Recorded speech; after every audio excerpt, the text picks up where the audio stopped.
Next panel this afternoon, what are the reasonable limits and restrictions on immigration? Calling first, Sean Fitzgerald. Sean is a graduate of John Jay College in criminal justice with 2 degrees in criminal justice. Upon graduating, he worked as a videographer and editor for John Jay Online and developed graduate-level video courses in the subject of criminal justice, public administration, and counterterrorism. Sean is the owner and content creator for the YouTube channel Actual Justice Warrior, where he covers criminal justice issues as well as politics from a libertarian perspective.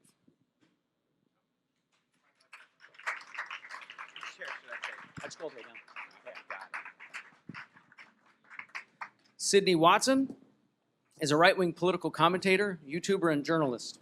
She has appeared as a contributor on Sky News Australia, America This Week, and One American News Network. And her writings have appeared in Human Events, The Herald Sun, and The Spectator Australia. She now writes and creates video content about feminism, gun laws, men's rights, and other issues pertaining to politics and the culture wars around the world.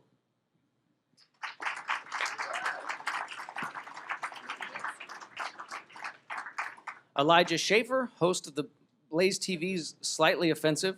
Elijah Schaffer is known for his street interviews, weekly podcasts, and breaking news coverage, which regularly plays a role in national discourse on controversial events.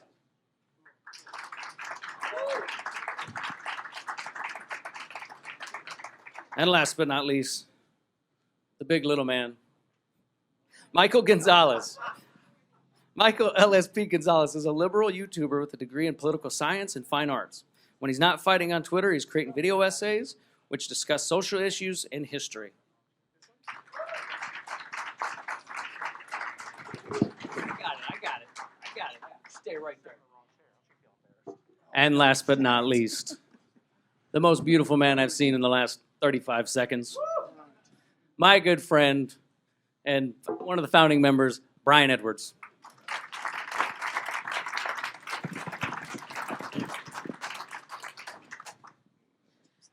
Okay, so we have the thanks, Justin, appreciate that. Thanks everybody for coming. We really appreciate your time coming out amongst all of the craziness that 2020 has given us. The thing is, when the Myth Informed team was coming up with all these panel topics 6 months ago, I was convinced that this was going to be the spiciest of all the third rail topics that we tend to tread on. And it turns out I was wrong. Coronavirus and coronavirus plus the killing of George Floyd and the Black Lives Matter thing, I mean, has thrown a curveball that even Justin Verlander would be envious of. So immigration has kind of fallen to the wayside a little bit. So we definitely want to talk about this. I don't know if anyone here considers themselves an expert on immigration policy, but I don't think that's absolutely necessary. I'm not certain I am, but it's still the discussion that's been coming up a lot. It certainly came up a lot in the Democratic debates. So it's definitely worth addressing. And since we're doing third rail topics, let's get her electrocuted. So first I want to talk about is what obligations does America have to accept immigrants and refugees? And are they political or moral, or do they have any obligations at all? And this time we're going to start over here, and we're going to go with you, Michael. Fire away. Hello, can you guys hear me? You guys having fun? We're going to do some audience participation here. I want you all to clap once if you're having fun. Great. So the question is, what obligations does the United States have in accepting immigrants and refugees? I would argue 2 ways. This obligation is one moral, and this obligation is one legal. When it comes to refugees, we are signatories on international law which says we will assist the rest of the world in the acceptance of refugees. Now, arguably, since the refugee crisis in Syria and Iraq had happened, we haven't been doing such a hot job of that. Now, I know Sean's answer to this is, well, we've accepted more refugees historically than any other country. And kind of bring it up to the microphone a little bit. Okay, I'm sorry. I got to be a little closer to this mic. As for the moral obligations, I want you to clap once if you're a believer in liberal values. Oh, come on, guys. Okay, so a basic could be core just principle, their hands hurt, A basic core principle of any sort of liberal value and any liberal worth of thought will tell you this is the freedom of movement. When you look at what immigration does to a country, and you look at this country and the way immigration has shaped it, what you see is immigrants grow the economy. Any economist will tell you that immigrants grow the economy. They do. They represent a supply of consumers. They represent a supply of laborers. They represent a supply of taxpayers. And they also reduce crime, because when immigrants come to this country, they don't actually commit a lot of crime. You can't say the same about American citizens. They actually commit, their rates of criminality and incarceration are phenomenally higher than that of immigrants. In fact, an immigrant in the first generation is 45% less likely to be incarcerated for a crime than an American citizen. In the second generation, it's something like 27%. These aren't my figures. These are the figures from the U.S. Census Bureau. By the third generation, the fourth generation, these figures start to even out because immigrants are assimilating. So I know Sydney's problem with immigration is this lack of assimilation. This is what assimilation looks like sometimes. This is a part of it. But when it comes to immigrant success stories in this country and what obligations we have to them, well, let's look at what they can do for us. Free movement is a liberal principle. It grows our economy. It reduces crime. Okay, Syndey, you've been tagged in, I think. So the obligatory response is going to come to you. Well, I come from a country where immigration is, I think, dealt with better than the United States because we have a natural wall, being the ocean, the Pacific Ocean in Australia. But by the same token, I also think that what you're specifically talking about is crime rates and things like that. And assimilation is a huge thing for people like me. And in my home country, with the immigrants that we do bring in, they don't assimilate. They create enclaves. And these enclaves lead to a self-segregation of the community. So you have, and it's happening in America. I live in Texas now. There's a big separation between the white population and some of the Hispanic population. You go into areas that are entirely Hispanic and what have you. I mean, my question to you would be, do you think that that's normal? Should that be happening? Can I quick ask, like, what population of immigrants is not assimilating? Or what's the primary immigration? Do you mean in America or Australia? Australia. So the Middle Eastern population often doesn't assimilate. So specifically, people who follow the Islamic religion don't assimilate. They've created enclaves in my home city, Melbourne, just for example, and they've done this all over. I mean, but there are specific groups of people. So I mean, and this is not to say that there's anything wrong with having people come to your country, but the frequency in which it's happening is the problem. Because if you want people to actually join in with your culture and with your community and what have you, you probably need to bring in a smaller rate of people. That's just how I view this. But again, to my question, I mean, do you think that it's okay that people are creating enclaves? That's a really broad and tough question. When I think about American culture and what American culture specifically is, or American values, I think of an immigrant named Syndey Watson who comes from Australia, who certainly doesn't share my culture or values. We have very different She's not views an of the immigrant. world. She's an American citizen. I'm sorry, you're not an immigrant from Australia? Well, I'm an American citizen. My mom's American. Okay, The that's majority good. of my I'm glad family you're is an American from- citizen, but you did in fact immigrate here from Australia. But did you I'm a not? citizen by birth. Like I mean, I could have easily at any point Would you grown say up in your America. your culture is more Australian or American? I would say it's, I mean, but I don't think that, I'm not a case study here because my values are entirely predicated on the country that I'm in. I live in the United States, and therefore a lot of Aussies would argue that my values are entirely American, or that at least So why wouldn't that same argument apply to any immigrant group? They live in the United But States. I their grew up with values- an American mother. I grew up with Sure. American influence in my life because my home life was split 50-50 between Australia and America. But when you're bringing people in from cultures that do not reflect and do not hold the same value systems as Which values? well, I'm not. This doesn't come down to a liberal or a conservative value system. It comes down to like there are cultures out there that think it's okay to hurt women, or that women are half the value of a man, for example. There are cultures out there that are okay with treating or subjugating women and things like that. And these are cultures that are completely incompatible with the American way of life, regardless if you're conservative or liberal. I mean, this is not a I don't know. Like, am I wrong here? Like, no. No, of course you're not wrong. Absolutely, there are cultures and values which are I would fairly describe as regressive. I think there are cultures. What and values. cultures are you thinking of? Okay, so I mean, if you want me to name specific cultures, I think there are Yes. elements of Islamic culture and certain parts of the Middle East or certain parts of North Africa that have very negative attitudes towards women. But I don't segregate people on the basis of culture because I don't believe, and homosexuals, sure. But if you want to break this down by data, we want to look at what these different immigrant groups from these different cultures believe. We can look at Muslim immigrants in the United States. There's 3 million Muslims in the United States. Roughly 60% of them are from immigrant backgrounds. And of those 60%, they have more progressive views on issues like homosexuality, on issues like diversity, issues like immigration, arguably than most American conservatives. So, I mean, the issue is, what values do you want them to assimilate to? Is it an issue? I'm sorry, your first question was, is it okay for them to come into immigrant enclaves. I mean, I would say no. Ideally, you want people to assimilate to society broader, but this isn't an argument against immigration. This is an argument against assimilating immigrants poorly. If you want to assimilate immigrants in a way that is more cohesively founded, sound for the rest of the United States, I wouldn't have a problem against that. I'd love that as an opportunity. I like immigrants. So, I mean, yeah, by all means, that's an issue, sure. But the solution isn't to just stop immigration. The solution is to assimilate them better. Sean, let's get you in here. Are you in between, or what do you think? Well, the Muslim population in the United States is relatively small. I do think the United States of America is better at assimilating Islamic populations than Europe. But to the original question, do we have a moral obligation to take refugees? To be fair, we have taken more. Like he already said, but one of the points I was going to bring up, mind reading. But yeah, we have taken more refugees in the United States than any other country in the history of the world. Obviously, we do have a legal obligation under a UN treaty, but I'm not a fan of the UN, so I don't put much weight in that. But I would say it would depend on the refugees. If you're talking about the Yazidis that are about to be massacred by ISIS, a religious minority that's being persecuted, I do think it was good and a moral thing to do to import those people into the United States and other parts of the world where they wouldn't be wiped off of the face of the earth.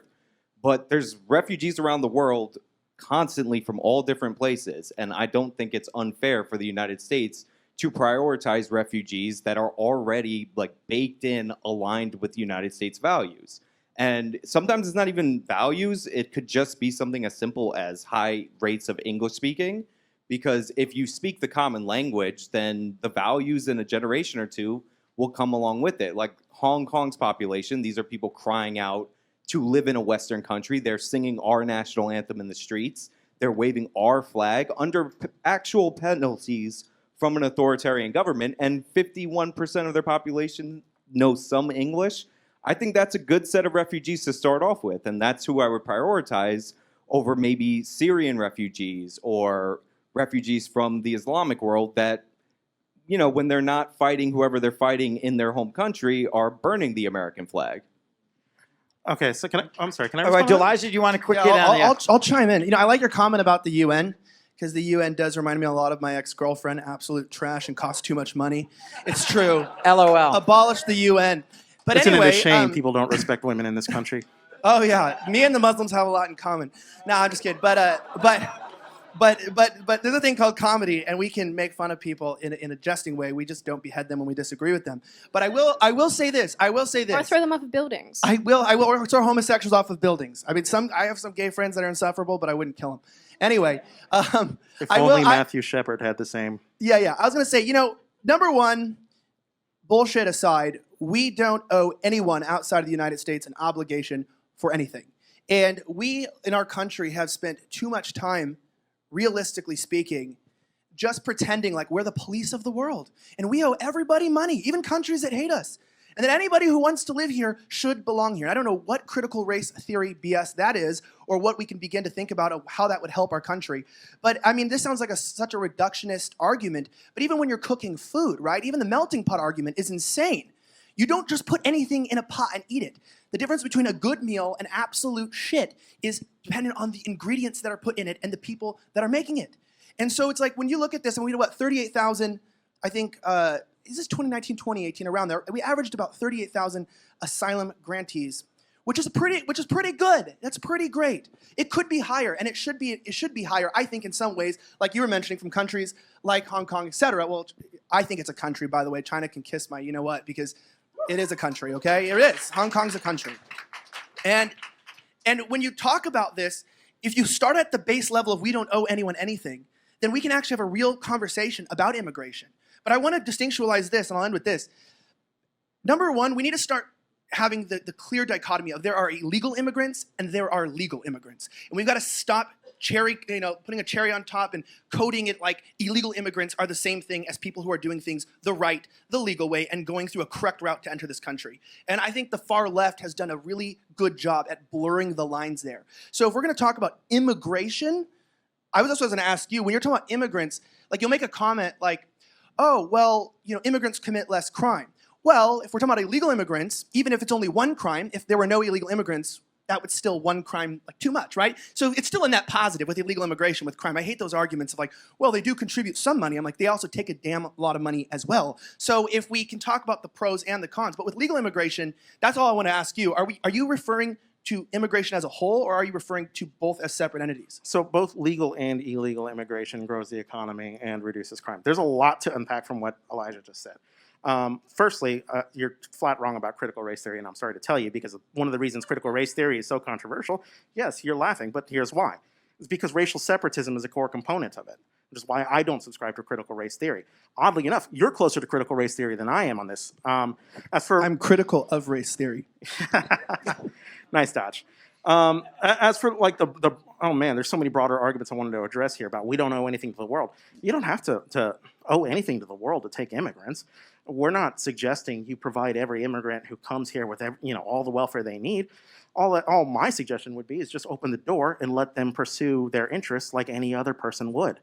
What could possibly be so wrong with that if they're reducing crime, if they're growing the economy, even if they're assimilating the culture? If your issue is how much is spent on immigrants, a big part of what's spent on immigration is immigration enforcement.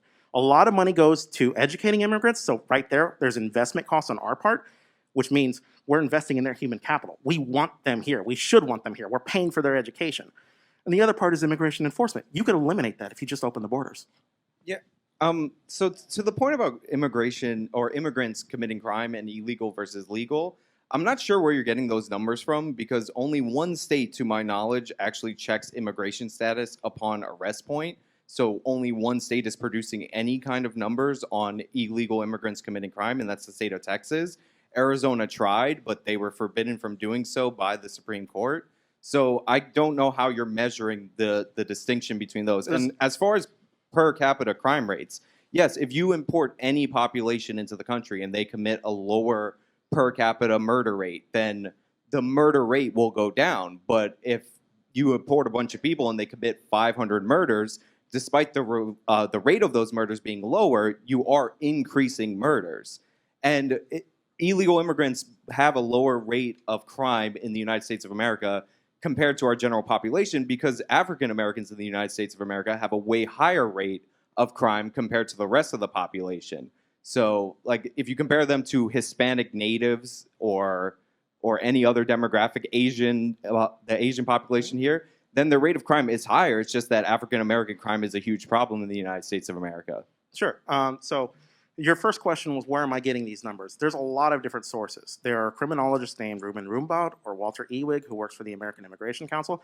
This same findings have been affirmed by the National Academy of Sciences and the U.S. Census Bureau. As I'm aware of Texas numbers, I'm aware of Arizona's numbers. I'm also aware of why it's flawed to rely on these numbers. One is a conviction arrest gap. They can't prove these. The data has also been questioned by both the Cato Institute and the National Academy of Sciences paper, which, if you're curious, there's a mega study on immigration by the National Academy of Sciences that goes into all of these questions. It's very much worth looking into. But my question is, where are you getting the distinction between illegal and legal immigrants in those crime statistics if only one state is measuring crime with that It's distinction? from Walter Ewig, who did the study for the Police Foundation. Okay, but where is he getting that underlying data is what I'm asking. You'd have to ask And him. is there a separation between legal immigrants who obviously, the process to be here legally is incredibly difficult. Sure. Typically, a criminal is not going to go through all that process just to, sell drugs on the street or rob corner stores or whatever. So where's the distinction between illegal immigrants and legal immigrants and those respective crime rates? You'd have to ask Walter Ewig how he derives his numbers. I didn't conduct the study. I went by what Walter Ewig found, what his findings were for the Police Foundation. I assume as a criminologist and as an economist, he's generally a little bit more reliable than the Elijah Schaffers of the world, no disrespect intended. It's so far as shots fired. Yeah, we're going to have some. Actually, I'll let you get in on this. Yeah, it sounds like you've been tagged in. So, I'm tagged in. Go ahead. Keep going. all right, I want to talk about, because what Elijah and Sydney asked me earlier, if we could concentrate specifically less on the economic argument for immigration. No, that's not what I Yeah, said. no, I wanna I stay said let's go. economic. Let's. The culture argument? You didn't ask to talk Not about making culture? it boring this is for what the liberals people who love to do. paid You to be love here. to just misconstrue people's arguments because it's way more fun to create your own narrative I'm than to sorry, stick I with thought I than was what other people reciting have you to say. exactly. Oh You my wanted to God. talk about culture. God damn. Stop So mansplaining. how did he misconstrue? Where do you feel like he Oh, misconstrued all I it? simply said was immigration's freaking boring. Like, I'm sorry, but this is not pertinent right now. No one cares about immigrants because the whole bloody borders are closed across the entirety of the freaking world. Like, what planet are we on? The things that matter right now are things like police brutality, which is basically why, like Seattle and Portland and Chicago are on fire, things like that. These things matter. And my point simply was, let's go down more of a cultural road to talk about, you guys love immigration because the Democrats love immigration because you get the votes out of it. Why can't we talk about something like that that's considerably more interesting than, the crime rates of the illegal immigrants that we can't even actually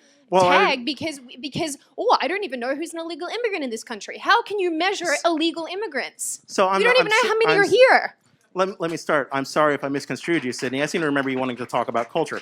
You're asking why? Because we're in an event called Better Discourse, where I assume we want to talk about a range of issues related to immigration, and not just the culture of immigrants shots at itself. Us on stage. Come on, bro. Oh, come on. They're little love. I'm sorry. Elijah runs a podcast called Slightly Offensive. I figured you can take a little bit of a love jab, He can't but you? I can't. I'll defend him till the day I die. Okay. Well, Wow. And I thought this wasn't going to be spicy. I bring the spice. I am the pepper here. Well, as So I'm sorry. Can I? The reason. So there's a lot of misconceptions about immigration, and a lot of misconceptions that have been repeated time and time again by the conservative side of the aisle. I am here to shine a light on what these misconceptions are. It is related to criminality, and it is related to economics. Now, if you want to move on from these arguments and talk about culture, I'm perfectly willing to do that. If we can just talk about, hey, maybe we can just agree that the economic benefits of immigration are good. That the immigrants can reduce crime. What you got? What you got, Sean? There are economic benefits of immigration for sure, but when we're talking about illegal immigration, I'm not denying that the GDP goes up if you have more people working in the economy, but there are also losers in that scenario, and an immigration policy for a nation state should probably first and foremost consider people within that nation state. And when you're importing a lot of low-wage workers that are going to work illegally under the table, they drive down the wages of poor people that are unskilled in our country. And this is disproportionately impacted in black unemployment numbers. These people are losing their jobs. They took our jobs. Yes, I said it. To illegal immigrants. So yeah, there's a benefit to the overall GDP. That number goes up, but there are significant losers in that equation, and those losers happen to be American citizens. On top of that, like there's cultural issues and all that, but it's not just the low-wage workers that take advantage of our immigration system. Like our big tech companies take advantage of the H-1B system. And they're supposed to make prevailing wage for the work that they do at these companies. And one of the things that they've been caught doing is that instead of hiring, first of all, they're not hiring Americans, but instead of actually hiring these H-1B workers, they contract out that work to a company that just hires H-1B workers so that they can shift work that was once done at Google to a contractor that's doing the same work for Google at a much lower rate.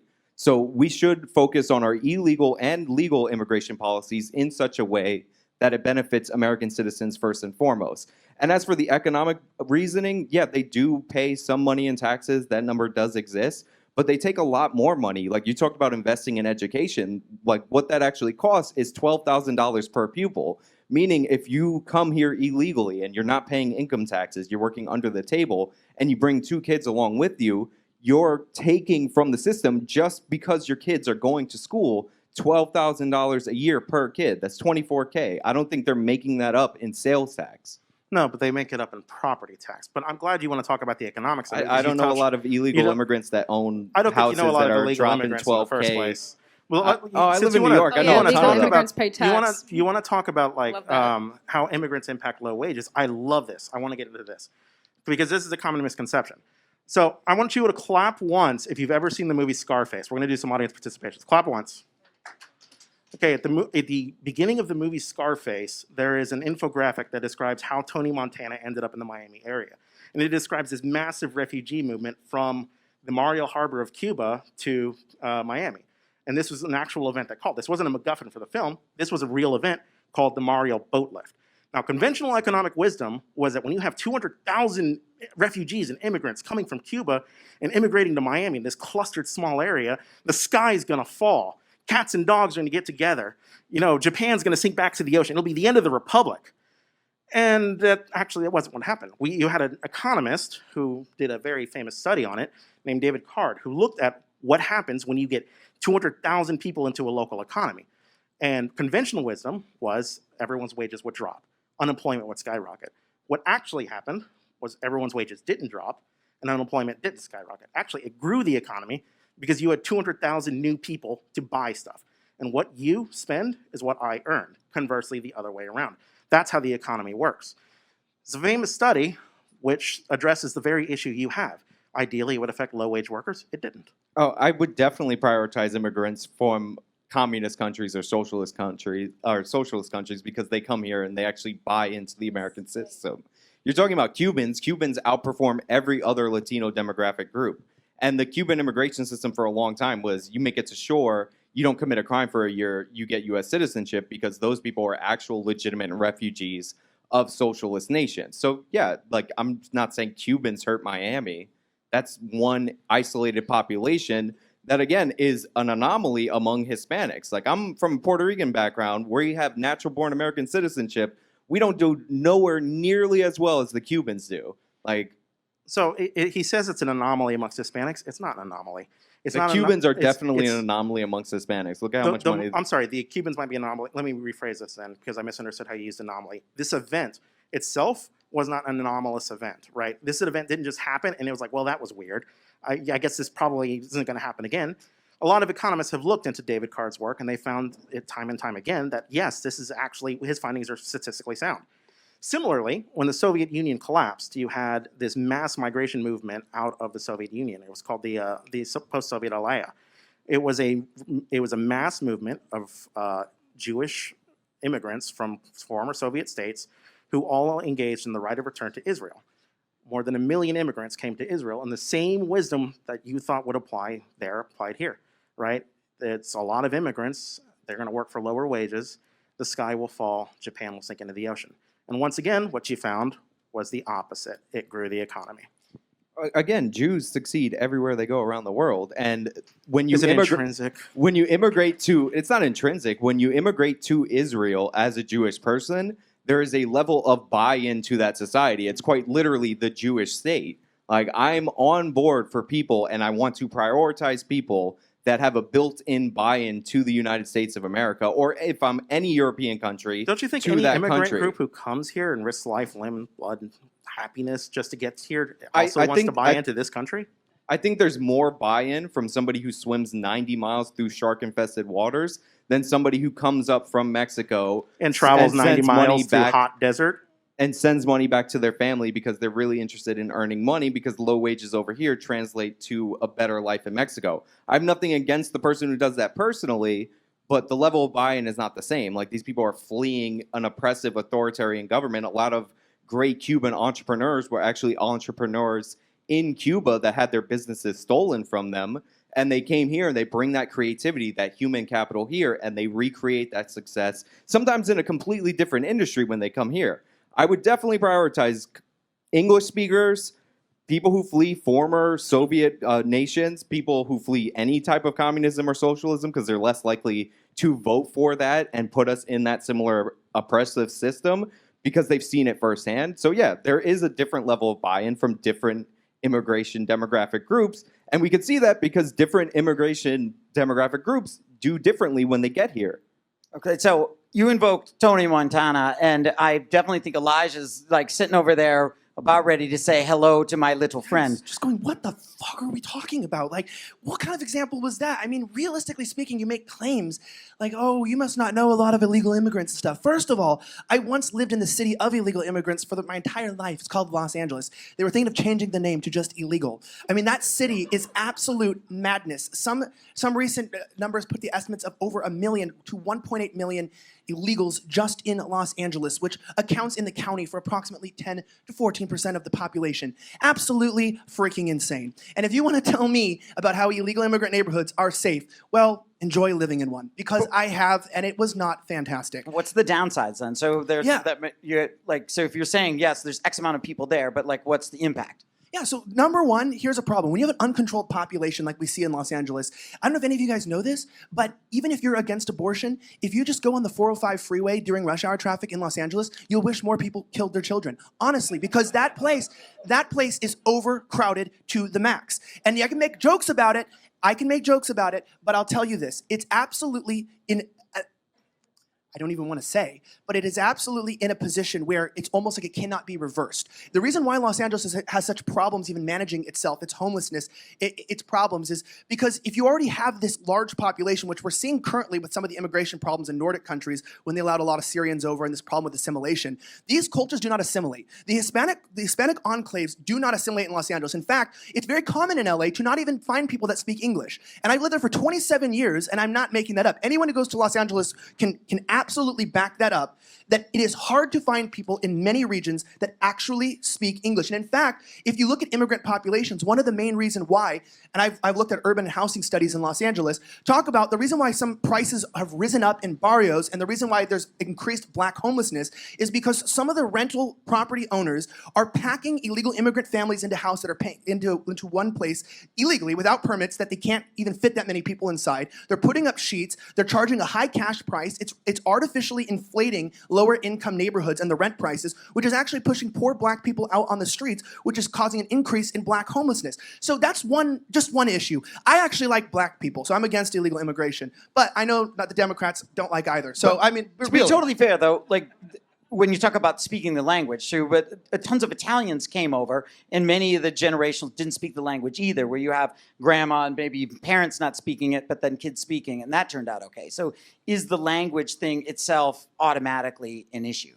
Yeah, abso-freaking-lutely it is. Because what happens is that there's not a push. Like I know my ancestors came over and they spoke German, okay? That's really crazy. I know you're gonna be like, he's a Nazi. No, I'm not a Nazi. He didn't say that. I know, no, I'm joking. I got your back, Michael. But no. I'm just bringing this up. The fact is I know from talking to my family, is that there was a push to learn English. There was a push to assimilate. And the problem that I'm seeing in a place like Los Angeles is there's a lot of Mexican pride, a lot of Mexican flags being waved, a lot of La Raza and Brown Pride and Mecha. And there are these groups that are pushing people to actually not assimilate. And the schools are teaching kids, LAUSD is more concerned, if you even look at the teachers union that's on strike right now, the demands they want to go back to school include like racial equity and justice, things that have nothing to do with teaching. It's completely backwards in Los Angeles, absolutely. I mean, even my professor in college told me, your race is on the decline. And I was like, okay, that's not racist, whatever. Anyway, moving on. In Los Angeles, specifically speaking, I don't think there's a problem if someone immigrates here and doesn't really know the language. I do think there's a problem when it's promoted to speak Spanish, when there is nobody else speaking English, and you're looking at it generations down the road, and even some kids, even friends of mine, by the way, I actually have illegal immigrant friends, believe it or not, I do think they're humans, and they also realize that there are some legal issues. Not all legal immigrants are the same. Some actually would vote for Trump if they could, and it would do them better, actually. But in the end, when you look at this, that language issue, that barrier, is continually reinforced culturally. We're in a culture war. And immigrants aren't being told there's an American way. They're being told to hate their country. They're being told that white people hate you. If you assimilate and if you stand for the national anthem, you actually are standing up to white supremacy. If you speak English, that's the colonial language. I even had a guy who spoke Spanish. I go, you think Spanish didn't come from colonizers? You're an idiot. Anyway, it's like they call it the native language in LA. South America would like to have a conversation with them, please. It's like, I'm sorry, but I'm saying it to is be a fair, problem. it's not the immigrants themselves that are coming over that are kind of pushing this, right? Where you could make it a case that Islamic immigration, when they're coming in, they have their own system. Imams may be pushing this, but I don't think that the immigrants are pushing critical race theory. It's the professors. I mean, yes. Am I wrong? No, but see, that's where we bring. I'll let you. Someone's going to jump in, but I'll let you jump in. But I think this is where we keep going. It's like, well, I mean, it's not like young black men are born violent and criminals, and that's true. They aren't. But it's also like you can't just say that and then not look at the actual problem that's happening in certain areas of South Chicago with violent gangs, etc., and look at the dangers for a young black man growing up in a low socioeconomic class in that region, and the propensity and the possibility of him becoming a violent criminal. And so I'm saying I don't think immigrants are coming here to be destructive, etc., but I think there's a clear distinction in immigration today versus where it was at a certain point in history, where people saw themselves more as settlers, people saw themselves more to build their own dominion, where now we're forming basically micro countries within our own country. And I think it's absolutely, as we're seeing with the George Floyd thing, it is not bringing unity in our country, and it might actually lead to our downfall.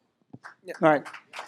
So what I was thinking, there's some of this comes around into language, right? A critical race theory bomb got thrown up in here, and no longer is it It's cool. academic flim-flam. We don't say that here. What's that? It's academic flim-flam.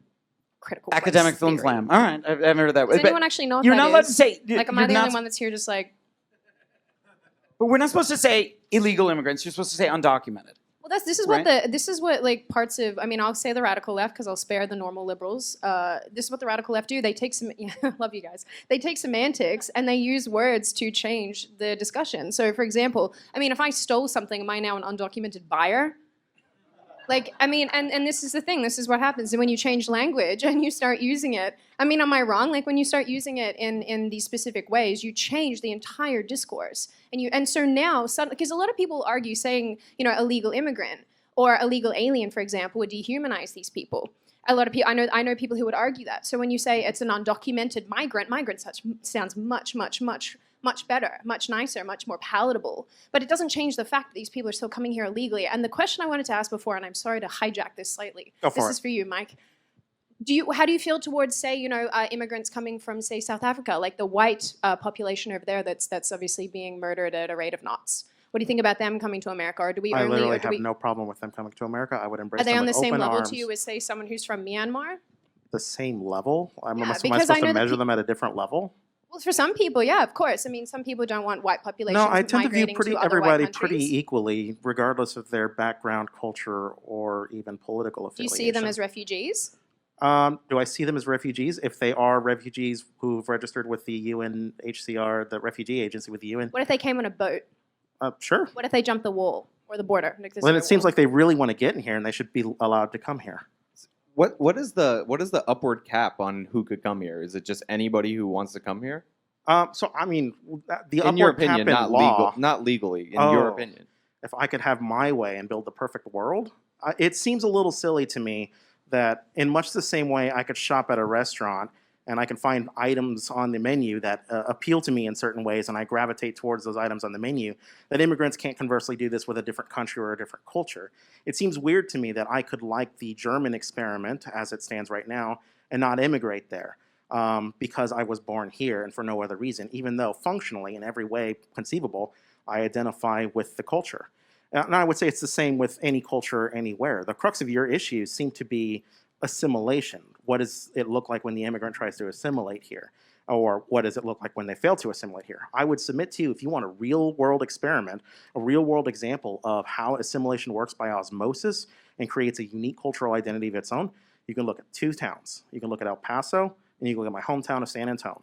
It's a great place, and it's got its own unique cultural identity that is a blend of the different cultures of Texas, the different cultures of America, the different cultures of Mexico, and it's great. And what's really cool about like open borders immigration is if I decided that wasn't for me, I wanted a more Mexican experience or I wanted a more American experience, I wanted whatever different experience I want, I should just be able to go there.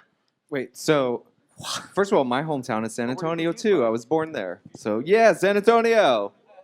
Woo! Um, Go yeah, Spurs. So there's no limit. So anybody could come here and become citizens. Like, Yeah, in my ideal world, then What this is about what the country's. sovereignty? So Like, it's do you what not the- believe in border sovereignty? The fact that countries should be able to You should protect- monitor and, sure. I mean, sovereign borders is one of the most important things in the world that we're in. I mean, that's why we could close the borders and keep the fun virus, you know, the mask that you're wearing. So This is why we the- could the stop threats this to stuff from happening. So the threats to sovereignty Very come well, from mind other you. sovereigns, not from individuals. I'm sorry, what was your question? yeah. So there's no upper limit. So theoretically, like the Chinese could send in 400 million Chinese. They could become citizens. Send lot of 'em. in? Are they invading of I'm an saying army? send like at, No, I don't send think them over. that makes. Is there an upper limit? Because you're talking about open borders. I'm asking you what. No, I'm just so- giving you an absurd example so I could get where your limit is. No, so I mean, I pretty much agree with, like, so the model this country had. If you didn't know, This country was an open border country for the first 100 years of its existence. The very first immigration law this country passed was the Chinese Exclusion Act. That's where we went. And the Republic didn't fall apart because we had open borders. We had great diasporas of Irish and German immigrants. They weren't very well liked. They weren't very well accepted. But today they are fundamentally part of the American identity, and so are their cultures. But at that time, right, and I think that's around 1870, there was no welfare system at all. So when you're coming here, you're going to make it on your own. Like it wasn't the skin off anyone's backs. Does that change things? There's no state of California deciding that maybe we should do curriculums in Spanish so you don't even have to learn English and get a high school education. Like, it was very much, you kind of came here on your own and you came for the adventure, and you succeeded and failed, and you needed to assimilate to succeed on your own merits. Like, now it's a cost every time we bring somebody in, especially if they're not paying what it takes to put up to, cover the education costs of their children. Sure. And that's not even to get into healthcare. No, you're presenting a real problem that is worth agreeing with. I agree that you need to find a way to cover the costs of these people when they do immigrate here. You need to find a way to get them into the system, integrate them, which is why I don't think the solution is to just mass deport or close the borders. We've already got these people here. And by the way, 75% of Americans don't think this is a solution either, because they overwhelmingly favor legalizing immigrants who are here. Well, okay, go on, keep going. So, I mean, the answer to what your problem is a change in the tax code and legalization policy. Get these people here, get them paying taxes, let them assimilate. Does anyone here want mass deportation though? Oh, I'll get into this. So one thing that I did notice, to be fair, I only got a little bit personal with you because you decided to attack one of the best shows on YouTube. But I love you all. Literally. That's not saying much, right? YouTube has just become so much trash. But Excuse me, Elijah. My channel's doing okay. But- You're so but anyway. nasty. Okay, she Ooh. looks better in a skirt, but okay. But here's the thing. I see people talking about immigration a lot, and so do you, in economic terms, as if it's transactional. I happen to not look at my country as a transactional country. We have a culture. We are a nation with a distinct identity. And I think we've lost that a lot as a country of just saying, well, but immigration just increased money. So if you told me that, I'm married, and then you go, well, if you bring a prostitute into your home and then she just whores herself out in your guest bedroom, you can generate more revenue. And I go, that's true. That's true, but I have to put in the cost of changing the sheets regularly, the detergent, and possibly disinfectants. But on top of that, I don't want a forget all whore the in my condoms, house. Elijah. Lots of condoms. Yeah, it was. Exactly. I'll go to the local state college and pick them out of the bathrooms. But I save money, man. Don't blame me for that. I'm resourceful. But you look at that and you go, well, that's a purely transactional argument. It's like, well, you are going to make more money, but distinctly, that's not how I want my household to be run. That's not how I want things to be. And quite frankly, when I live in a city, I don't want people to speak all different languages. And I don't know why as a country we've made this a racist argument when we're not talking about race or a specific language. We don't have an official language in America. And one of the things that unites us and is really helpful is the fact that we do all speak English. Look at even some of the problems in Canada with the French and the English. Even to look at a tweet. Look at a leader try to tweet. Multiple tweets, things get less and more retweets. You can see the reach that certain people based on language are going to see something in a policy less just on that one platform alone. But I'm bringing this up. This is not a white nationalist, white supremacist view, like not you said, but people try to make it. We need to preserve American value and tradition. And I'm telling you this distinctly of what makes us great. We have certain values and assets, and even religion. And when you go, well, we're just a universalist country that has every religion and it's all equal. So show me where that's worked. Show me what godless communist country where we've all been equal and we've all worked under the same umbrella, under the same bourgeoisie, has actually been successful at driving people forward. Show me how American life has gotten better. Show me even things as we focus on weird issues. Tell me how black people, for instance, how has their life gotten better? Has their unemployment gone down? Has their marriages stayed together more as we fought more racism? No, we're backwards in our society, and we are fighting to have, not only, this is interesting with you too, if you want to have a liberal society, you have to have extreme vetting of people. I always say this, it's not a conservative issue. It's actually an extreme neoliberal issue. If you want to conserve liberal ideas, you've got to make sure that you have tolerant people coming in who understand, can adapt, and learn what's going on. If those people are not about that, or they're not for that, even in their own homes, it actually does affect the country. It affects policy. And so it's like America can't be looked at as transactional. We aren't. I'm just saying, we aren't. And so even if you make the arguments about economic output, it's like, why avoid the cultural talk? And some immigration is good in regards, you can always have some, my wife's an immigrant, paid over $10,000 to immigrate her here. Absolutely fantastic. I'm not against immigration. I just think the kind of stupidity to conflate all immigration under one umbrella and then have no caps is bullshit. Okay, can I? Yeah, go ahead. There's a lot there to deconstruct, so I'm going to hit on the two main points and save everyone the time.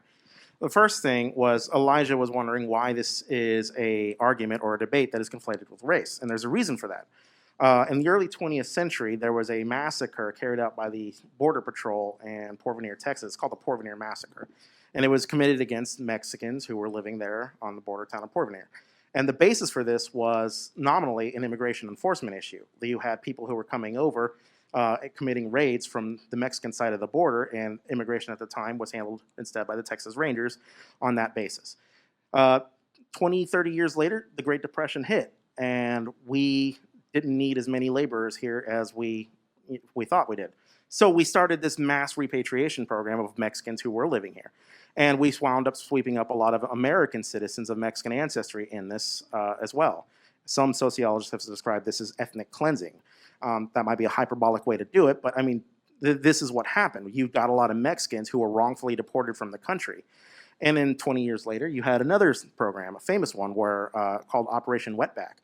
Syndey touched on, the illegal as a pejorative dichotomy. This is where the term wetback was derived from.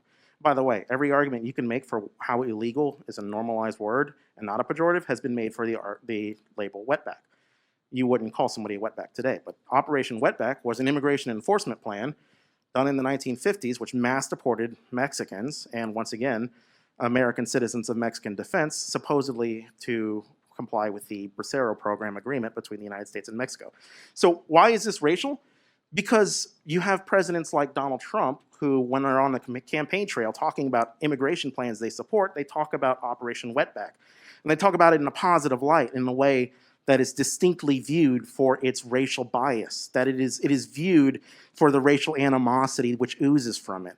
Such animosity which has birthed a pejorative that exists today, wetback. So Donald Trump said during his campaign Operation Wetback, and he wanted to bring it back. He He supported Eisenhower's whatever thing that he heard about just before going on stage. That's not a bad invitation. Actually pretty good. I'm Trump kind of did impressed. speak highly of Operation Wetback. He didn't call it Operation Okay, but Wetback. none of us are like experts on Operation Wetback. And I mean, you're bringing it up, I think, and this is, again, it's like you're diverting away by bringing I'm up these, directly addressing Eli. He wanted to know why this conversation is racial. But like This this is why. your Hispanics argument are your white, argument my relies guy. on ignoring linear time. Like we're not arguing against we're not arguing for immigration enforcement because we were like Operation Wetback. How about that? Let's redo I'm not that saying one. you Let's are. just massacre some Hispanics. And, To and your- also, Love like that. to your credit. to say that you're in favor of open borders because you heard that some Mexican people of Mexican descent who were actually American citizens were wrongly deported is disingenuous because you would support people that are not necessarily from Mexico that have no connection. If we could prove all those American citizens who were wrongly sent away, if we could find who those people were and bring their descendants back in, you wouldn't stop immigration there. Okay. So like you're like, here was this racist I would. policy in 1950. Linear time is confusing to me. So 2020, Donald Trump is racist. So once again, I feel like we have a problem with short-term memory loss here. I was addressing Eli's question about why this conversation is racial. And I gave you a very real example of a president who has invoked something that was seen as racially discriminatory. And it's widely seen as racially Did I discriminatory. ask that question, Yes. like specifically? Yes. Because that's- You specifically invoked race. Yes, I remember it vividly. Okay. So, do you support open borders though? I mean, it's I do. implied that. But I What- mean, I like different cultures and diversity and good capitalist But I mean, economics. what limits would you put on immigration then? I think a reasonable limitation she could put on immigration is threats to national security or threats to people's livelihood or physical safety. I think these are reasonable threats reasonable limitations you can So make. somebody that's been watched that might be on a terror watch list, something like you that. know this guy's coming in and he's got a history of violent criminality. I think it's pretty reasonable to say maybe you don't want him in. Right, but you would measure this on an individual basis. You apply a culture test or you apply a race test. I don't know, man. It seems pretty discriminatory to me. Well, no, I'm not suggesting a race test, but do you support the existence of a Kurdish state? I'm just curious. I do. So you support the existence of a state based on the ethnic group that are Kurds. Yes. So how come you don't support how come you don't? How come you're angry or against? I assume people in Germany that want to keep the state that was founded to be a Germanic state German. Okay, so I support the Kurds having a state because they're the largest minority group in the world without their own state. I don't have an issue with the Germans wanting to maintain a German state, whatever that means. I'm giving you my A preferred state for Germanic peoples. a state for Germanic peoples. What I imagine is this would be a state where there's a lot of human rights abuses that would negatively affect the people there. What has that got to do with the price of apples? The price of apples? What has that got to do with anything? I- Like I- human rights, like so. I the- was answering Sean's Why would it be question. a human rights abuse? exactly. It's What has that areas. got to do with Sure. sovereignty? Because when you try to create an ethno state, what you see is mass deportations in action, or you see things like Nazi Germany. Do you associate white people with ethnostates? No, I don't associate white people. Why- with So ethno why would you states. associate Germans with an ethnostate? Just because they had Nazis at one Because point Sean's in the question past? was, what if Germany tried to create an ethno state? No, I mean, No, he no. said, what if Germany is a German state for country. Germanic peoples. Like, it was founded as a state in the 1800s because the Germans never had a state. I asked you if you supported a Kurdish state, which is an ethno state. They're the largest minority without a I state. support the Kurds having a state. Would I support the Kurds deporting everybody from their Kurdish state who wasn't Kurdish? No. Keeping it majority Kurdish. I don't know why that would really matter. I think like nations are But founded on. you know why it would matter? Because the Kurds are the largest minority population without their own state. Sure. Like, having a majority Kurdish state They, would be they are healthy void of for a the home, Kurds. meaning they are subject to the laws and discriminations of the state of Turkey, Iraq, or Syria. Exactly. That's why it's important for them. I can't say the same That's for. why the Germanic state existed, because they were subject. I don't have a. That's again, why it I don't came have a into problem being. with the state of Germany existing. Do you have a problem with it maintaining a majority German population? I don't know. Do I have a problem with it? So I guess it depends on how you do it. If you're the way you're going to maintain a majority German population by closing your borders and deporting people and committing massive human rights abuses, obviously I would have a problem with that. Why are you putting human rights abuses in that? Like, how would you maintain a German state? This is just a logic question. What would you do to maintain it if you were the president or the prime I minister wouldn't, of Germany? because I But wouldn't how would subscribe you? to I mean, if you this had to, because you would think it's okay for them to do that, how would they maintain it? How would they? Yeah, how would you maintain anything if you want to keep something a certain way? So, like, let's just say I have a glass of Diet Coke up here, and I want to just keep my glass full of just Diet Coke. How could I do that? I feel like we're a little lost in the weeds in this argument. No, how I'm would, just how would that is so simple. I understand that. But I don't think you can maintain, say, for example, people who want to turn the United States into an all-white state. I don't think this is something you can maintain without violence or the threat of violence to force people out. It's the same with Germany. They do have a lot of diversity in Germany. Well, You're okay with that, think though? Of course I'm not. saying you said you're okay with Germans having a Germanic state, but you're saying that would include human rights so abuses. I, therefore, you're clearly okay I with have to Germans parse this for you, giving human Eli. rights What I mean abuses? is I'm okay with the state of Germany existing. I'm not okay with the state of Germany existing at the end of a gun with human rights abuses. Well, the reason I asked the question is because, like, the Kurds need a state. Minority populations typically, like, they either found a state or they end up oppressed populations. It's the history of the Israel's world. another good example. Yeah, it's why Israel exists. But the United States is different. I agree with you. We're not based on a single ethnicity. Like, part of the strength of Europe historically is that all the European nations were all fighting each other all the time. Like, I'm Hispanic, so my Hispanic side of the family, dates back to Spain, and my Irish side of the family dates back to Ireland. Ireland and Spain, they are not the same places. Like, it's not the same peoples. I but agree you with found you. a place that you I could agree call with you home on that for in it. terms of America. I brought up Germany because you brought up Germany. And you said that you endorse Merkel's policies. And they don't necessarily have to deport people out of their country to maintain a German majority. They're a German majority now. If they didn't import any people further to maintain their German majority, would you be against that? So, again, I feel like you've misconstrued me. When I say I I'm just endorse asking a Merkel's question. policies, well, let me clear this up. I endorse Merkel's policies insofar as her policies follow international law and so, accepting refugees. You know this full well that the majority of refugees that comes from all of these states end up in the Middle East. They end up in Middle Eastern countries neighboring us.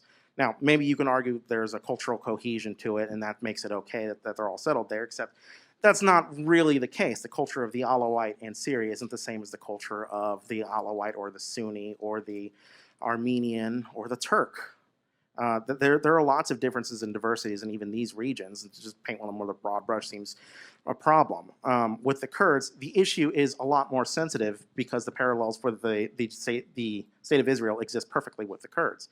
And in much the same way I defend the right of the state of Israel to exist, I don't defend Israeli human rights abuses to protect their own sovereignty. And I certainly wouldn't for the Kurds, nor would I do.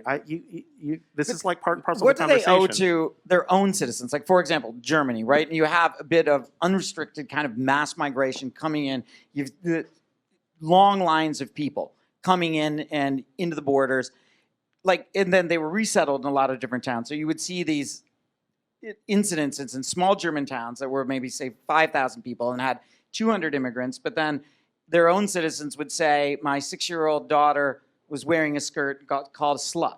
Like, what do these states owe to their own people regarding this? Like, you might have obligations to refugees, but what do you have obligations to your own citizenry? Well, I mean, a lot of the immigrants into Europe are economic migrants, wrongly labeled refugees. Like, they're not really fleeing conflict zones. They're coming for better economic gains. I don't disparage them for doing that, but, if you want better economic gains, you should probably try to make changes within your own society, because it's ridiculous to have everybody come to Western countries. I understand Western countries are amazing, the best, top tier, first class all the way. But, like, you have to emulate some of those policies in your homeland, and you will repeat those results. Like, that's what we see with Hong Kong. They are the result of the importation of English common law into a rock that has no resources. All of the economic value of Hong Kong comes from their human capital, which is based on a system rooted in English common law. But to go back to what you owe a population, or what the country owes their own population, and that's an immigration policy that best suits the need of those people that are already citizens. Like, you shouldn't cut the knees off of some of your citizens in order to benefit foreign economic migrants. I actually agree with you 100%. Yes, a nation owes it to its people to have a smart immigration policy that benefits its own citizens. It just so happens that I think that most immigrants do that. Most immigrants tend to assimilate. Hispanic immigrants rate most highly family values as the things that are most important to them. Islamic immigrants, as I've said before, no knock on you, but tend to be more progressive than most American conservatives. Insofar as like how these people fit into these societies and how they benefit it, they do. You guys, I assume, have bought a fruit at some point in your life from a supermarket, probably picked by a migrant worker, which itself has its price cheapened by their labor. Americans don't work these jobs. It helps Americans to have these people. Now, are some people hurt by displacement? It's a very real possibility. Yeah, that can happen. Just like you can also lose librarians to the internet. You can lose seamstresses to the sewing machine. There's a lot of creative destruction that goes on, and these aren't good. And But a we smart can policy, control our immigration policy to a certain extent. Obviously, We can. Giant country, giant border, but we can control and Yes. choose immigrants, because there's a lot of people that want to come here. We don't control the next innovation. It's not comparable to the internet and the library. Well, it is. There's human capital involved in immigration. I'm sorry. So when we talk about this, it seems like immigration isn't always racial, right? If you can have white immigration, you can have all kinds of different racial immigration, but it seems isn't the university language? What, for example, in the University of Michigan, to say America is a melting pot is a microaggression. Is that your concern, Syndey? That is multiculturalism. That's not assimilation. So, I mean, I don't know if you would classify me as an immigrant. I don't know what we would call me. I'm somewhere in the middle. Dual citizen. Dual citizen. But what really shits me off is when we do, when we talk about this issue, people always come back to the multiculturalism thing where they're like, oh, it's so great to have all these different foods and things and yada, yada, yada. What you want is a multi-ethnic society. If for people who are super pro-immigration, want a multi-ethnic society under the umbrella of, in the Australian case, Australia. If you're going to Australia, you're an Australian regardless of where you come from. Same with America.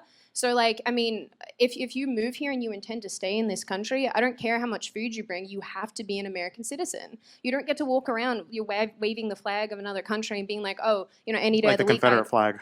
Sorry? Like the Confederate flag. Dude, that's not another country. That's just something that happened in the history of this country. And it's ingrained in the southern southern culture to What's have it mean to be an Confederate American flag. citizen, though, in your opinion? Yeah. I don't know.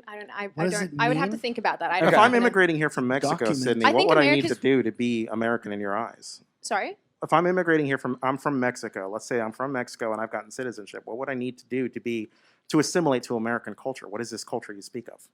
Well, if you've gotten citizenship, you've already done a couple of the steps. You Is have, that all it is English? to you? you have to learn English in order to Vote. pass the citizenship You have test. to be a Democrat. Yeah, and can I just say this though? Before we argue anything else, I know we have to wrap this up in a second, but I will say that the mass migration, or the mass, I should say, one of the biggest crimes against Western Europe from these destabilized countries like Syria have really turned a lot of these cities into shitholes. And it's true from personal travel, from friends who live in these countries, from family. It really is a problem. And it is a human rights issue and a crisis for the populations.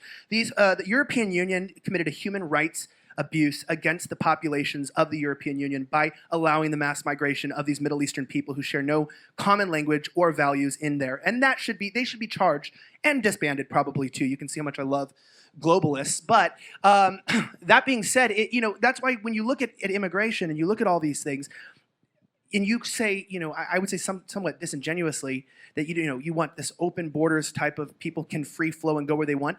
It's just not reality, because people value different things. People are not the same. There's a reason why states and countries exist, because people need to form a more perfect union where we can hold these things to be true and self-evident. And so, we have a value system: life, liberty, the pursuit of happiness. And if you love those things, then like you said, as an American citizen, if you are an American citizen, go through the route, hold those values, the Bill of Rights, Constitution, and you respect that, then I'll be damned if you get criticized just because of the color of your skin or because you have somewhat of a funny accent that goes out of the norm.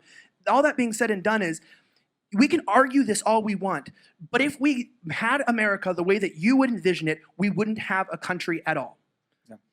So I think, well, I'll let you answer here, but if you guys want to immigrate into the conversation on stage and ask a question, go ahead. Yeah, that was good, huh? Look All forward right. to talking to you guys. International social distancing is what we're calling Watch immigration. that. Go ahead and quick rebuttal if you want. Yeah, I mean, I agree with the values this country was founded on, right? That all men are created equal, and these values are predicated on life, liberty, pursuit of happiness. This should be equally available as an equal opportunity to everybody. And I think if you're going to apply a bias test in a country we are a melting pot with a lot of different cultures. If you're going to say some cultures are just fundamentally incompatible, you're not really holding up that equality principle, nor are you This is the multi-ethnic thing. It's not multicultural. I It doesn't literally work. said culture. It doesn't work. I literally said culture. That's what I'm saying. It doesn't work. Multi-ethnic works. If you want everyone under the umbrella of American, Australian, wherever the hell you're from, fine. Multicultural does not Can you work. just, Sydney, It you never answered fails. this, but what is the culture of America? Well, Do you not see a problem with that? You can't define it. You just know you want one culture, but you don't even know what it is. okay. Multi-ethnic is having sushi places and pizza places. Multicultural is having sushi on your pizza. It clashes. And it's disgusting, and you're wrong for liking it. Please leave if you do. All right, go ahead with the question. All right. Hi, folks. Great conversation. I'm going to. My name is Mike. I am from the Angelino stand of the People's Republic of California. So I actually live in Los Angeles. Now, sympathy for the devil. The problems in Los Angeles, I mean, they're all government problems. The highways were built by the government. The schools, it's a unified school district. It is the government that is the problem. It doesn't matter necessarily. All of those people would still be there even if we had completely closed borders. So the problems don't stem from that, in my opinion. The nation is not a house. That's a bad analogy. I want to disabuse that. And I also want to say, as far as somebody coming here from a shithole, I mean, if they're born into a shithole, they didn't create the shit around them. Why should we disabuse somebody the opportunity to improve their lives by stepping across the border? They improve their lives exponentially. So I want to, Truth. I want to get back to, I'd like to reiterate the question, because it was pointedly asked what his optional, paradigm would be. And that would be open borders, and that's taking the idea that instead of a nation state restricting things, it's the border restricts the nation state from imposing itself on another nation. Okay, so that's a different perspective of taking a look at it. But what is your optimal perspective? What is it that would be American culture that would be the test that you would take in order to walk into this country? And I will step back and let you answer. Clap once for that question. You guys are lame. Come on. I think he was pointing at you, Sean. Oh. Like, Look, I don't begrudge anybody who wants to come to the United States for a better life or immigrate to any country for a better life. I think that's part of what made America a fantastic country. However, we have a welfare state now, and there's actual costs to that. Like before you came to America, you bought into the system by coming in here. You had to assimilate in order to function, and you succeeded or failed on your own accord. Yeah. I mean, I would love to do that, but try repealing any government program. And yes, it is ridiculous to blame all of California's problems on their illegal immigration population. That is a form of scapegoating, and I don't agree with that. California has terrible governance, and part of that terrible governance is creating magnets for illegal immigrants to come to their state. Like, there's a ton of benefits that you would get for coming to California if you're an illegal immigrant. You don't even have to learn English anymore. Can I pick that apart? Yeah, real quick, I mean, and you then we'll see get the next one. unrealistic nature of just completely deconstructing the welfare state. And he's right. This is an argument against the welfare state.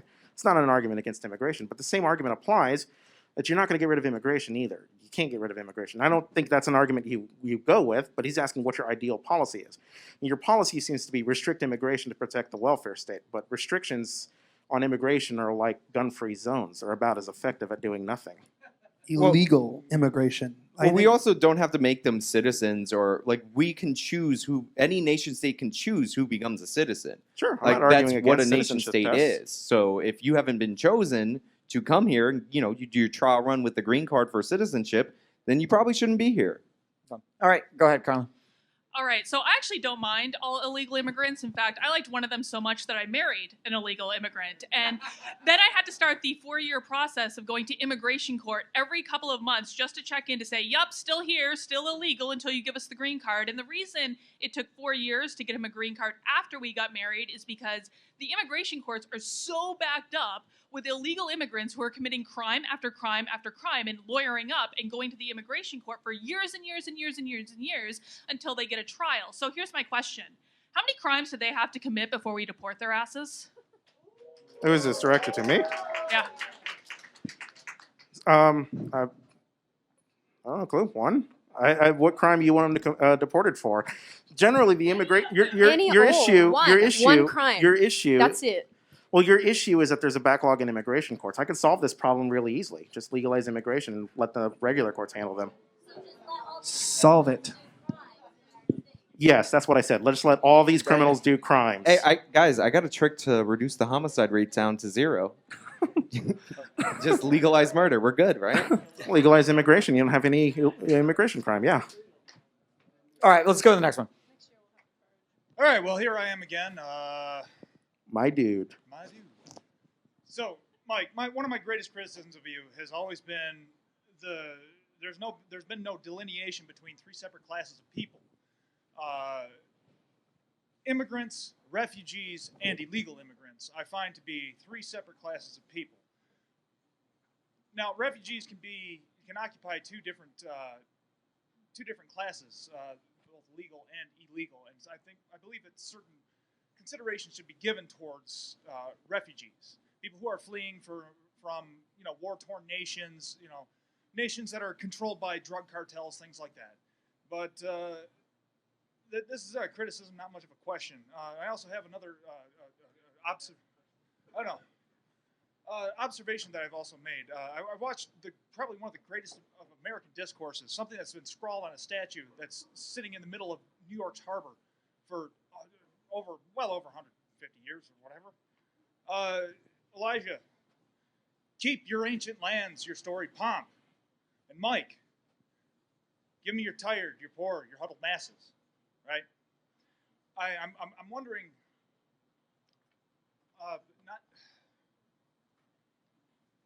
We're having a problem with delineating between ethnocentrism and ethno-nationalism. There's completely 2 different matters here. It's kind of like how you were describing of the Germanic people. Yeah. Right. So I'm just wondering if you could discuss or kind of define the lines between what you would consider the difference between ethnocentrism and ethno-nationalism. That's a question for the panel, I suppose. Yeah, that's a good one. Okay. My idea of ethnocentrism is a little bit more of a, how do I put this, a passive system that is birthed from what would arguably be subconscious biases, whereas ethno-nationalism, I think, is a political ideology that some would subscribe to, that the nation state should be made up of my ethnic background, or people of my ethnic background. And more than that, that these my ethnic background should have superiority over the people in it. That tends to be what my understanding of ethno-nationalism is. You want to get on this? Yeah, I mean, I don't need to explain to you the fact that anytime you talk as a white person about any type of ethnocentrism, you tread very, very difficult waters because, the only people group that's currently not allowed to have pride or any type of culture or language or anything is actually white people, and in America specifically. It's really an odd thing that every other culture is celebrated. I mean, if you Google pride, black pride, it's in a positive note. If you look up brown pride, it's a positive note. But then you look up white pride, and it's considered to be a racist, derogatory, pejorative, and it's something that is condemned universally. And I'm against racial superiority in general. I don't think that having a country or even having a culture which exclusively looks at itself as better than other people simply because of the color of the skin. Because I don't know about you, but some of the people I hate the most in this country are white liberals. I'll just say that realistically, and not traditional liberals or people who continually hold up liberal ideas, but just whatever the batshit crazy people are that are ruining this nation. I will say this, then I'll just end with that, is I don't think ethno-nationalism in America is to be inherently just white. And there are people who will disagree with me on that. I think that you cannot deny the fact that a lot of the United States is Caucasian, and the United States and a lot of its culture was built on Western and European values, and those are ingrained in our society. But to also make the point, things happened like slavery, where we have a population of black people who did not come here by choice and who are integrated into the population. So by nature, we are not universally just a white country. So I don't think that it's fair to even take those arguments and try to make them specifically. But I also think that taking this argument that white and European culture isn't dominant in our country and that a lot of what makes up traditional Americanism isn't tied to that is actually intellectually dishonest and is kind of what I think they're trying to do by reimagining this country as a Marxist nation. I think you're a Marxist yourself, correct? Nope. No, you're not? I'm an anarcho-capitalist. Oh, anarcho-capitalist, that's what you are. All right, there we go. So can I pick sure. this apart real quick? So I'm glad you bring this up, Elijah. Yeah. I kind of want to educate you on this. The first part is it's because I love you, my dude. I love you. Okay. Take off the mask. No, I love America more than I love you. So Apparently not if you're for open borders. That's some bedroom words. Your right there. nose is showing, my guy. Well, thank you for correcting that. So he's talking about these European Western values that denote the nation, right? That occupy our cultural zeitgeist about what these are. These European values produce fascism in the same way they produce Marxism. I'm not saying these are bad things. I'm just saying these are polar opposites. What is a European Western value? Varies. It's very different. It's very different from where you go. It's different from place to place. And I'm sure the American brand of nationalism itself is different from a European brand of nationalism. Now, Elijah seems to have a concern with the inability of whites to take pride in being white, but doesn't seem to understand why this same issue doesn't exist for black pride, for example. Now, just throwing this out there, I tend to find black separatists a little bit not the road I'd go down. But the reason it's different is because they have a different motivation and a different history that births it, right? There's never really been a penalty in this country for expressing white pride in the same way there has been for black pride. That white identities and black identities evolve differently in this country. And Bro, black you will people lose if you come out white pride or anything, you can lose your entire job, your family, your today, reputation. yes. Why are we talking about the past? What about today? We're in Well, the moment. You're asking why these are different. I'm telling you why these are treated differently. You have to I'm talk aware about of the that. past if you want to know why they're treated differently. I didn't want to know why. I do know why. I was just making a statement that I believe that we are Okay. ignoring certain important factors in the foundation. It was a question specifically about ethnocentrism and nationalism, and I was just saying I do not believe, my answer was to the question, I don't believe that America is only for white people or that it has to be built just on white people, Fair enough. Okay. but the values are important. Let's go ahead, Dan. Name's Dan. I am Aniuniwa of the total of all real people. My ancestors had to walk here from Asia about 15,000 years ago, and we're not real happy about the concept of open borders. It didn't do us very good. And you pointed out ethnic cleansing as immigration policy. Historically, ethnic cleansing has really been resulted quite a few times because of open borders. You know, this is our land. I want to keep it our land. I'm not against inviting guests in. I refuse to use the term illegal immigrant. I use the term legal immigrants and aliens who have entered illegally. I see a difference in that. And I did not see that difference when you were talking about criminality. Illegal entry is a crime. And I have noticed in my own reading that illegal aliens in this country are overrepresented in our federal criminal institutions. Do you differentiate invited legal immigrants from people who entered the country illegally when you come up with your crime statistics? Yes, there is a difference in these statistics, but both statistics for every demographic group, fun fact, is below that of a Native American, or I should say American citizen, of the same demographic group. I will remark that the reason that illegal immigrants are overrepresented in federal crime statistics is because immigration law is the purview of the federal government. So when an illegal immigrant commits a crime, that would be where most of the immigration law, he's waving me down, he disagrees.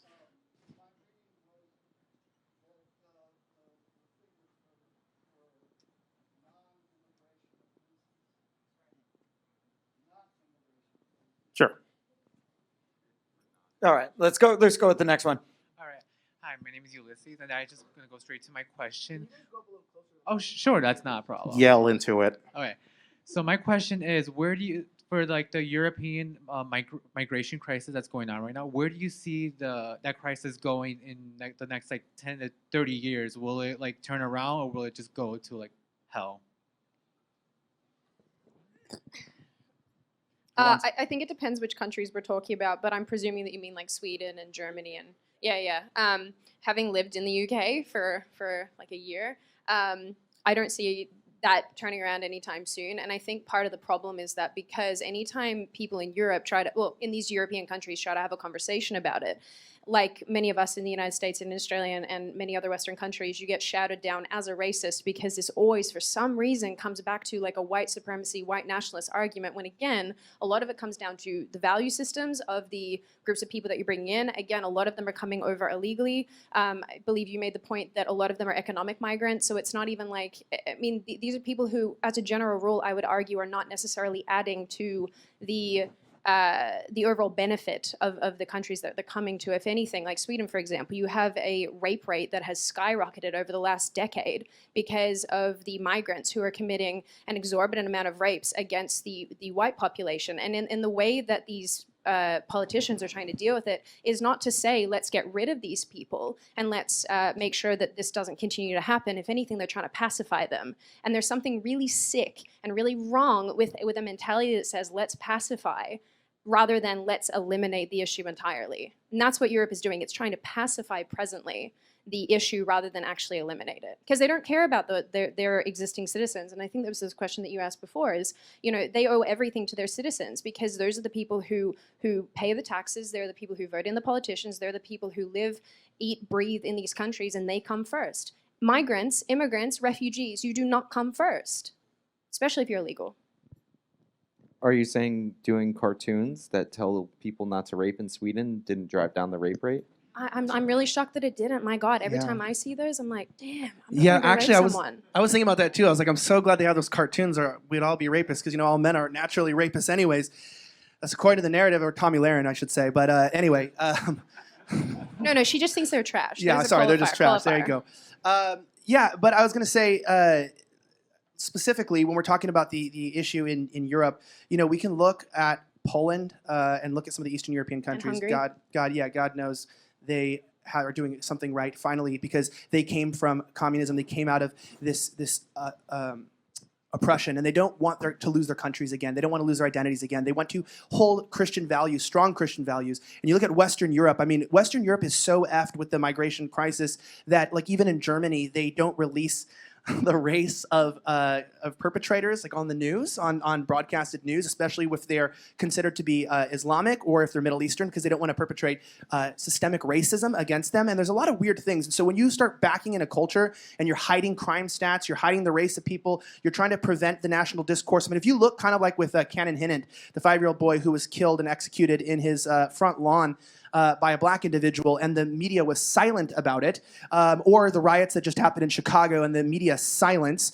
on MSNBC, CNN, it's because, why? It completely violates the race narrative. I mean, if you're talking about that riots are because of George Floyd, but then people are just looting, Michael Jordans, then it crushes that narrative. If you say that, all the violence is against black people, it crushes the narrative that, that we have some systemic racism. So that being said, with this, just to kind of sum it up, I think that the issue, as long as the countries deny what's really going on, as long as they suppress what the crime statistics, as long as they try to hide what's actually happening in migrant communities, and they don't allow police officers, fire departments, et cetera, to speak out about their fears in going into certain communities, things are naturally going to degrade like any wound. If you ignore it, it can turn into an infection and you can end up getting amputated. It's already an infection. It's because they can't call it out because of the racism thing. Like, if you think about it, think about the Rotherham rape gangs, for example. Thousands and thousands and thousands of children were raped by what they call Asian. And this is the thing that drives me crazy about the Brits. And I love the Brits, they're great, but like they call the Middle Easterners in the UK Asian, because if they were to call them Arab or whatever, or refer to them as Islamic or call them Muslims or whatever, they would be called out. They would be called racist. They would be absolutely lynched for it. This is a terminology thing where we're not allowed to use specific words to rightly characterize people because it's racist. And this is what is debilitating Western countries: is this inability to call a spade a spade. Australia does it. America does it. We use all these different terms, this is like I was saying before, to control the narrative, to control particular talking points and things. And it's gross. And it's actually letting the populations of these countries down. If only there was a Bible We got a few more story questions. about Just it. want to get them in. Yeah. Tower of Babel, right? But here's my question: the importance of citizenship compared to other identities. So is citizenship something that should be valued? Is citizenship something that has with it responsibilities and rights? How does citizenship relate to things like ethnic identities or racial identities? And is dual citizenship a good idea or a bad idea? Just citizenship. I mean, I have nothing against dual citizenship depending on the country. Like, that's just me personally. I know a lot of people think that's the dual loyalty issue and all that. So I have nothing against that. Citizenship to me in the U.S. is valuable because you're buying, you're natural born, so people are born here, so whatever. But when you become a citizen, you're buying into the U.S. system. Like, you have to learn English to take the citizenship exam. So citizenship does have value, and you should be prioritized as an American citizen. In Europe, I mean, it depends on what their immigration system is. I'm not really that attuned to what the European different immigration systems are, so I wouldn't really know. But again, Europe's a little different because the states in Europe are set up. They're literally ethno-states. Like, Germany's for the Germans, Italy's for the Italians. Most countries in the world are ethno-states. Japan's for the Japanese. Australia's for English criminals, right? Something like that. Sure, settlers. Yeah. But strangers. yeah. But so it depends on the country. But I think in the United States, it means that you've either inherited or you've bought into the ideal, because the United States is not an ethno-state. We're a nation based on a creed, on principles. So I think citizenship should be valued here.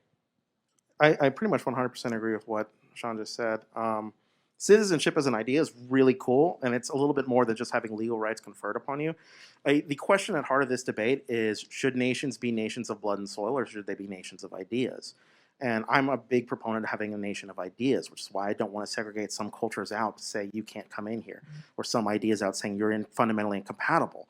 Whatever this American idea is, if it's based on the principles of liberty, you have to allow even for bad ideas in much the same way we allow for Republicans. That's a harmless jab. That said, the heart of his question was about identity. What does this identity mean? I think a lot of these identities can mean a lot of different things to a lot of different people, but it is an important identity nonetheless. My problem is that we get so caught up in defending and honoring this identity by excluding others from partaking in it that we shoot ourselves in the foot. So here's some fun facts about Japan. When conservatives say they love Japan, what I think about is a country with a lot of easy access pornography and socialized healthcare and legalized prostitution and soy-heavy diets. It sounds like a leftist utopia, except they've got really strict immigration policies. So what does that policy get them? Well, it gets them a labor force of some 40 million Japanese citizens who are very secure in their Japanese identity, who can't retire. It gets them an underfunded Social Security. It gets them 1 in 5 people working more than 80 hours of overtime a week. So count from you, go to number 5, you're going to be working 80 more hours every month in Japan than you would if you were anywhere else. And that's all in the name of protecting your identity. Japan has the 7th highest suicide rate in the world. So what do the Japanese get in the name of protecting this identity? They get depressed, stressed, overworked, tired, suicidal. They don't get to retire. I didn't use Japan as a positive example. I just used it as an I know you example didn't, of but an a lot of ethnic people state, like of Japan, an so I use ethno Japan. state. I don't know a single like conservative, as a conservative with mostly conservative friends, who's ever been like, you know what we should be like? Japan. Well, also Japan leads You the know, world funny in anecdote about robotics. that? They're building new people. That's kind of dope. I mean, their They population. have a very low birth rate. So Terminator's going to come out of Japan. So yeah. All right, Justin. What's up, Justin? Let's get you in. Hi, everyone. Sorry, little nervous. Never asked a question at a panel before. And because I've never been to one of these because I'm a social justice warrior. I've been a self-described one. Forever. Welcome. Yeah, welcome. And I was a little. Clap once for Justin. Yeah, so I was a little, like I said, nervous coming here, and I'm also a little bit confused. And I was hoping you can clear up some of my confusion. So. We're at this Better Discourse event where we're supposed to have all these ideas competing that are completely apart from each other. There just doesn't seem to be a whole lot of reconciliation between them because, the marketplace of ideas and the best idea wins. But what I heard from some conservatives up here is that, we can't survive having the wrong values come into our country. And you were always really vague when you said values, so it just sounded kind of like a buzzword. But vaguely Christian, sort of European. But so how do you reconcile your love of free speech in the marketplace of ideas, but also protectionism and safe spaces for the ideas you love the most? So I actually didn't get a chance to answer the question about what makes America.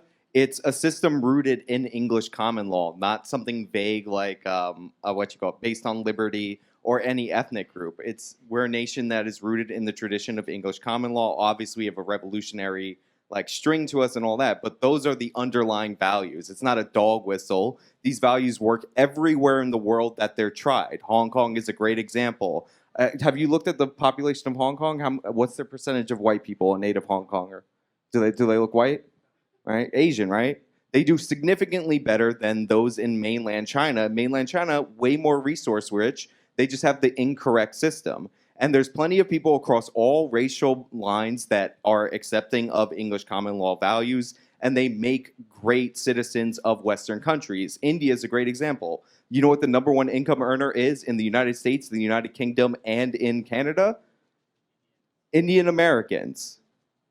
They buy into the system. If you buy into that system, you can come here. And that is a system that is tolerant of good ideas, bad ideas. But that's the underlying system. You gonna answer Justin's question, though? Yeah, you got to buy into the system. We don't have a duty to import people that are undermining the base system of the United States of America.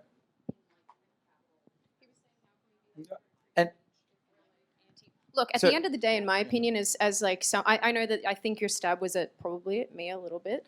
When I talk about values and I talk about incompatible value systems and ideas and things, I'm talking about things that directly contradict the things that we in this room more than likely all share universally, regardless if we're left or right wing. Although I would argue that some left wing values are completely psychotic and probably should never be enforced anywhere. But that's just me personally. But when I talk about values, again, I'll come back to things like there are cultures out there that legitimately think that women are half the value of a man. There are legitimately cultures out there that have belief systems that want to subjugate specific groups of people. I don't think that's okay. And that's not a culture or an ideology or a value system that I want to import to my country that says that we are all equal, regardless if you believe in God or whatever. These are just things that no matter where you go in the Western world, these are things that we should be upholding. And if we want to enforce these other ideas, it has to be vague when we use these terms because you want me to sit here and label all of them out. No, we have to be vague in some of these terms. But if you want me to get specific, like I said, oppression of women, things like that, these are things that do not work in America, and I would not want them here. So yes, I believe in free speech. I believe you can go out there and go, I hate women, but that doesn't mean that I want that enforced in this country. And if there was a politician out here being like, you know what we should do? We should just, all women should be chattel again. That sounds great. You know, guardianship laws? Heck yeah. I'd be like, no, I'm never voting for them. Elijah, do you have anything, or were you going to go with Stephen? Yeah, no, I'm just going to say that kind of brings up the point where people say, well, then how do you be tolerant and then not tolerate certain people? Well, you can't tolerate intolerance, okay? You cannot bring in people who are not tolerant of the values and the ideas that you have. People who are antithetical, who work against the shared common values in this country. And you go, well, values, that is so vague. No, it's really not vague. I mean, if you talk about an American ideal, there's this desire to raise most people, either to raise a family, or even if you're a single person, to raise an economic status, to buy a home, to share common values, to have a great social life, etc. And many people, it's faith religions, predominantly Christian. While there are some other religions, we believe in the tolerance of other people to have their own religion and to not subjugate them to harsh or unfair treatment because of their beliefs. We believe in some liberal ideals, but we also often institute them in conservative ways where the government has, I would say, historically, minimum intervention into our own personal lives. It is a government by the people, for the people. I mean, but some of these things are intentionally vague, and they were written that way in American bylaw, but also the Constitution is very explicit at the same time, because there are certain things and certain amendments that we need to hold true, which is the right to protect ourselves, freedom of speech, etc. But also, too, I think that when you say, well, what are the vague values? I think that America gives the ability for families and individuals to kind of decide their own life as long as you respect these basic tenets that bring us together. Okay. And, Big guys, don't abuse kids. Pedophilia is wrong. Don't rape So little boys. you like, could- Yeah, we could want advocate- to these are get Stephen in values, here. not okay. You can advocate for whatever you want, but as soon as you try to set up your own alternative courts or your alternative legal system and try to enforce your religion in your own isolated community, yes, that is a problem. That is a violation of our system of law. All right, go ahead, Stephen. I got two really quick questions. I really want to know how the Confederate States of America, that was a separatist country that broke off from the U.S., is the same country as the United States. That's one. And then the second one is I really want a list of these values that rural people in like Nebraska and Iowa and Arkansas share with people that are like liberals in San Francisco or L.A. Really want to hear those two Don't things. abuse women. Like, don't rape children. Like Pedophilia is wrong. Catholics These are or, values like, what, that like- everyone shares. I don't When you say understand don't the oppress question. women, like pro-choice and abortion, like Republicans do? No, or what, dude, like, those are things that are individualistic to specific people. I'm saying there are universal values like don't hurt women. Women are just as equal as men. These are things that the majority of us. Is there anyone in this room who thinks that women aren't as good as men? No, because this is a universal value. Does anyone here think it's okay to is there rape anyone in the kids? room that doesn't think that women should serve in active combat roles in the military?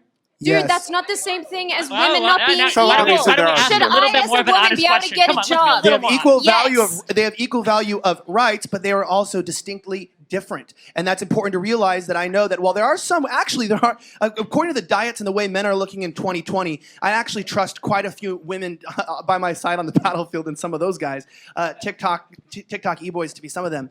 But I will say this, when you're talking about like shared values between different places, I mean this is universally a problem, and I think that this comes down to the point where it's very important we look at states' rights. And it is important for states and communities to have individual freedom because there are differences. But at the same time, because we are a state of the union, there has to be some basic underlying shared principles. But you're absolutely right. People in rural Nebraska and people in Los Angeles almost live in different countries in terms of what they value. People in Los Angeles clearly don't care about mass homelessness, mass incarceration, drug usage. They don't care about cleanliness, etc. By the way the city works and the leaders they elect as the example. But I will say that, this is from living there. It's literally the most disgusting place. We had a game where you'd have to walk over poop, and whoever could count the most poop they walked over human feces, you would win a prize. Anyway, most points to someone who found a dead body, but that's not even out of the picture. I'm just going to end with this and saying is that with these ideas of rights and values, etc., that's why this union was designed this way, because we realized that having one totalitarian, authoritarian, federalist government that gave all the rules, laws, and understandings could not properly govern each individual territory and community, which is why we gave so much power to governors, to the states, to courts, and we have Supreme and Circuit courts, and the separation of the branches, because we realized that one branch can abuse it all. And so, yeah, it's kind of like rhetorical, but yes, they are different, and that's why they're governed differently. So I'm just saying, like, values vary slightly, but if they're not universally together, then. And I didn't say anything about the Confederate. I'll let someone say that because I didn't make that statement about the Confederate. Really quickly, we all know equality under the law does not mean equal in all regards. Like, if you put NBA players against WNBA players, I'll bet you money on who's going to win that every single time. Like, you're talking about a physical You've got distinction. trans people forbidden from serving in the military by Trump's executive actions. Yeah, Where's the because equality under the mental law? illness. What fundamental? Okay, Well, so there you've got it. Being trans are you is a going to mental let someone illness, go? and you this know, isn't you know a who they conversation weren't letting in the Sydney's certainly military is capable people of with having. depression who have anxiety. I couldn't serve in the military because there are these things. You can know you can be trans without depression and anxiety. Yeah, but you can't be trans without some sort of mental illness. As long as it's in the DSM-5 as gender identity boy, disorder. Sorry, now guys. it's Sorry gonna to be a anyone mental trans. illness. Yeah, in the we've crowd, definitely but I'm taken sorry, this a is left mental turn. thing. Yeah, I'm sorry we're about that. definitely over time. It's okay. Sean, what do you want to say? So I just have a comment. First of all, if Milo doesn't show up, Elijah, you're going to take his place, so that'll be great. That was fantastic. Secondly, I just want to allude to Brian talking about the planning of this panel. So our planning process is this: whoever yells the loudest and swears the most gets their way. So Fuck yeah. Pretty much. It's epic. So the immigration panel is a very important topic, even though it's not BLM and all the stuff that's going on right now. It's still very important. And one of the things I know Elijah and Jack both saw this in Chaz. What was the first thing they did? They set up borders. Lots of borders and their own police system. They set up borders in their own police system. So it is a very important topic, and That's why anarchists are stupid. And I'm glad we had it. So thank you to everyone. We bought these masks that Michael's wearing right there to remind everyone that we are American. I'm proud to be American, Yeah, man. we're all American. This conversation wouldn't happen in China. This conversation wouldn't happen in places that don't have free speech. So thank you. All right, we'll You take guys that as are great. comment. All right, thanks, Justin. We're going to put you back up.